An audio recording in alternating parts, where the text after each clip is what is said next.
Assalamu alaikum everyone, this is Seman Nazir and welcome back to Knowledge Run. Students, we are studying pre-partition history of Pakistan and today's topic is a very short topic. We are going to study Jallianwala Bagh massacre of 1919. Students, this topic is not very important for the sake of exam. It's not very likely for an examiner to give a whole question on this particular topic only. But still, we should learn it. We should cover this topic because we can use this as an argument in other questions. This was an important event in the history of Pakistan, in the pre-partition history of Pakistan and India. And this incident also created very deep impacts on Hindus and Muslims of India. After this incident, both the nations changed the way they used to do politics, and it also changed the way they used to think about British.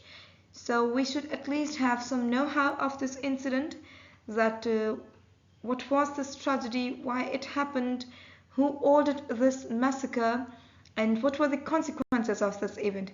So we're going to cover all this in this lecture, so stay focused and let's get started. Students, we are going to start with a short summary of Jallianwala Bagh massacre. First of all, I'm going to give a little introduction of this event. Jallianwala Bagh is actually a meeting place in Amritsar in Punjab of India, and on the right of the slide you can see a picture of Jallianwala Bagh. This is the picture of this century after partition. Before partition it was not like this, it was different, it was just a ground where people used to meet for a public meeting. So if you want to see how it looks today, you can see this picture right here.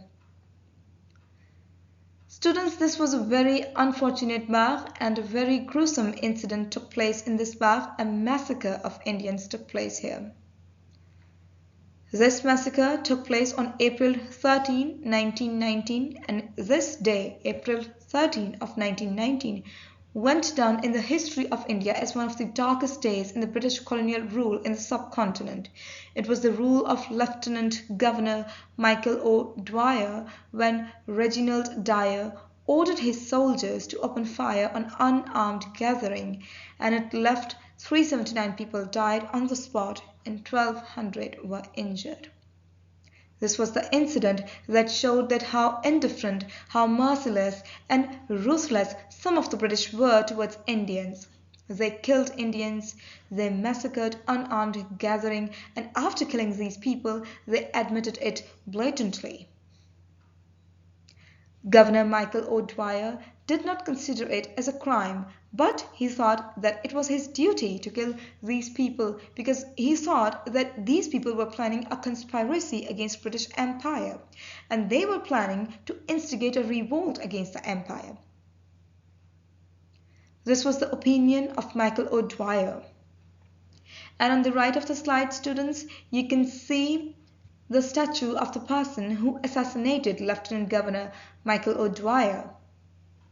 This is the statue of Udham Singh, who was an Indian revolutionary in India, and he actually assassinated the butcher of Jallianwala Bagh, means Lieutenant Governor Michael O Dwyer. He assassinated him in 1940, so Indians mounted a statue of Buddha of this person, Udham Singh, in this Bagh. So this was a brief introduction of Jallianwala Bagh massacre. Now we would study the complete story of this incident. So students, here is the background of the incident, Jallianwala Bagh massacre. First we are going to study what was happening in India at the time that led to this gruesome massacre. Students, after 1916, India saw a brief period of Hindu-Muslim unity. Hindus and Muslims of India got united because they wanted to pressurize the British government and exploit the chaos that British was facing in Europe as a result of World War I.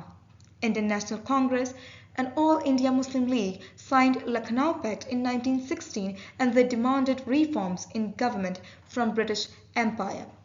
So this was a small period of Hindu-Muslim unity, but this unity perturbed British government.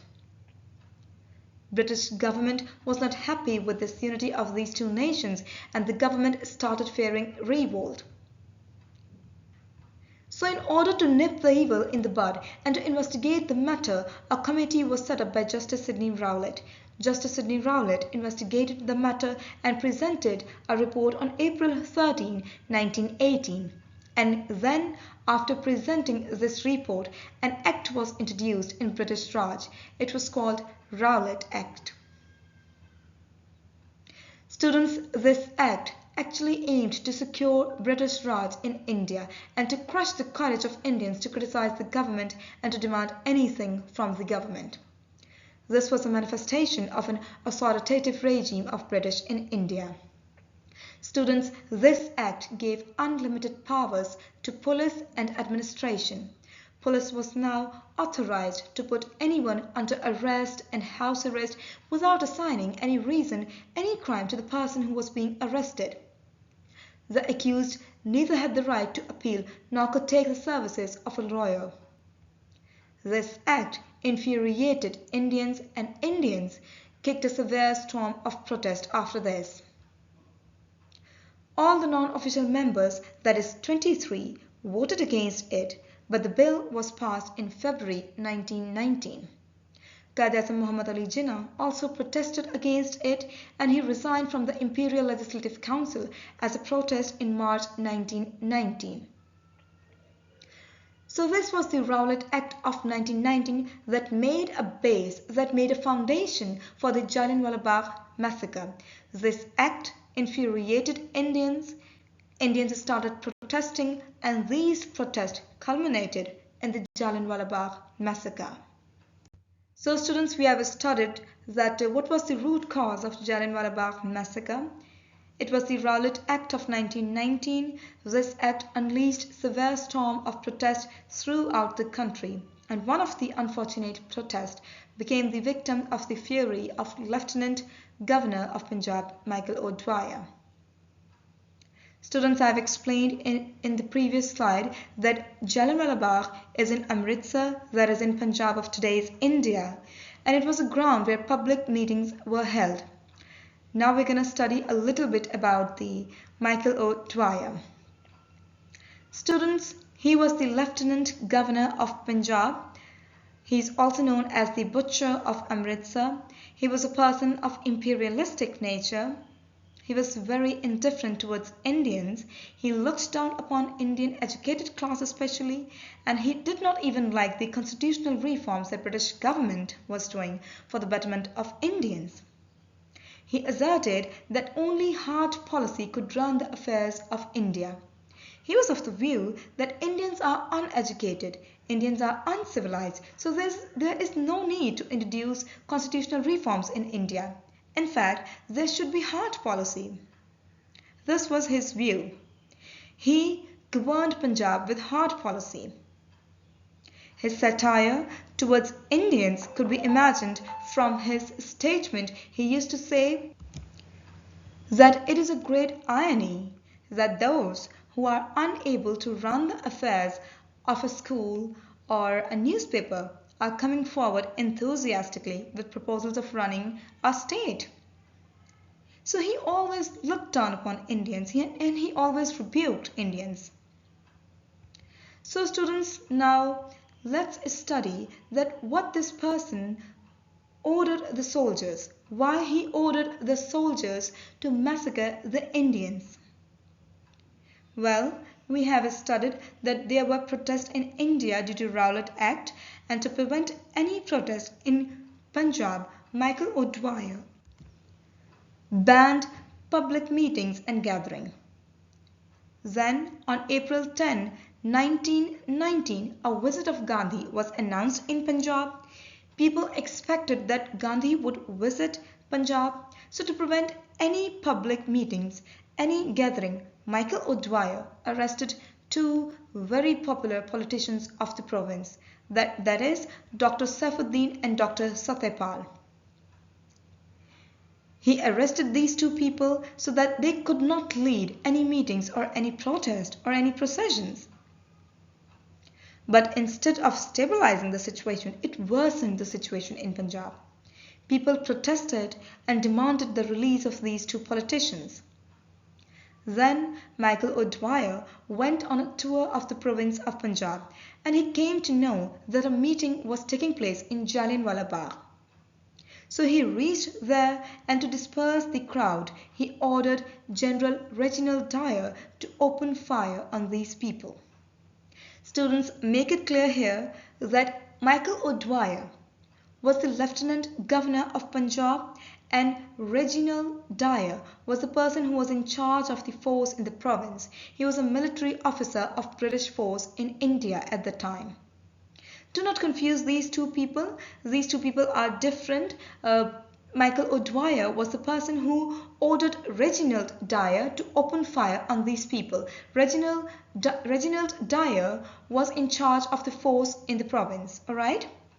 So students, it was the ruthless policy of Michael O Dwyer that soldiers opened fire on unarmed gathering. 379 people died on the spot and more than 1,200 were injured. Michael O Dwyer believed that in doing so, he crushed another revolt in India and he prevented the overthrowing of British Raj in India. He was such a savage and brutal person that he did not regret the killing of these people at his behest. Instead, he believed that it was his duty and he has done nothing wrong but only performed his duty. So this was the gruesome incident of Jallianwala Bagh Massacre in 1919 that took place just because of the brutality of Michael O Dwyer. After Jallianwala Bagh Massacre, martial law was imposed in Punjab and the people of Punjab saw the worst days of their life. A brutal reign of terror was unleashed on these people. Ahmed Saeed states in his book Trek to Pakistan that vehicles of all kinds, lamps and fans of these people of this province were confiscated by British government and people were ordered to walk from home to their work. Students of Lahore were ordered to walk for 17 miles under the blazing sun of May. Moreover, in the Lahore, water and power connections were cut off.